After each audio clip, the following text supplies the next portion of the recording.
on, guys? This is Carl with the RacerRed channel. Today I want to show you guys some ways not to die on the street. Here's one of the most common mistakes that I see beginners make right here. You see how all this is sandy? At 90-degree turns like this, it's often pretty sandy because of the stuff that gets cleaned off of the main road, and all of this is sand right here, so you don't want to lean into it right here. Just go straight through it, keep your bike upright, make your turn once you hit dry pavement. And guys, that is by far the most common reason people crash that I see, is just simply not reading the terrain. So make sure when you're going on a 90-degree turn like that, you're watching the road, and if you see loose gravel on the road, don't just lean into it. Keep your bike upright. I'll make a left turn right here, and there's probably, see right here, I'm going to go into the left lane because there's a car behind me, so I can go nice and slow. Look at all this crap on the road. So just keep your bike upright and then lean into it once the road is clear.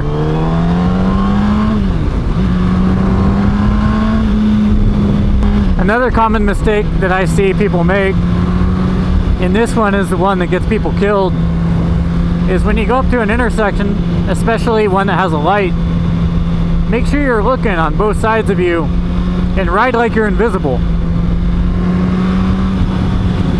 Don't just go the speed limit. Like right here, it's 55 miles per hour is the speed limit, but if there's an intersection, I would chop the throttle a little bit, look on both sides, and see if there's a car I need to avoid if he doesn't stop. Intersections are really dangerous, but you should be vigilant anyways. You should always be scanning for movement. If there's a dog that's on the side of the road, if there's a deer, and I know this one should be common sense, but guys, never pass people going around a corner. If you can't see in front of you, you shouldn't be in the other lane. Somebody I know was talking about how a rider actually passed him going down the freeway, and the rider didn't see the semi on the other side of him and just had a head-on collision with the semi going about 80 miles per hour. Obviously that didn't end well for the rider, but that's why, guys, if you can't see what you're doing, don't do it. Also, what I do is I keep one finger on the brake at all times.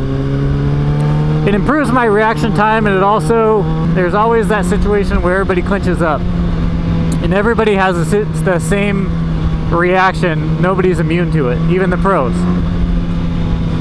That's why, like when you're clearing a room, you don't have your finger inside the trigger guard, because no matter how good you are, no matter how much training you've had, in a real situation you clinch up and you fire shots that you didn't even mean to fire. Same concept goes for your front brake on the bike. So I keep one finger on the brake, because when that situation hits, and it has hit me before, I'll hit that front brake immediately, but with one finger on there, it's not enough to throw me over the bars. I find that with one finger, it's actually just the right amount to where it stops me with a good amount of force, but does not break loose or anything like that. So that's what works for me. I think that most people should have one finger on the brake.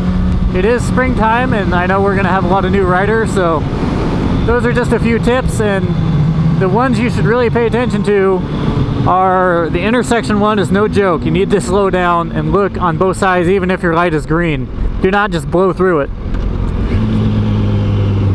And also,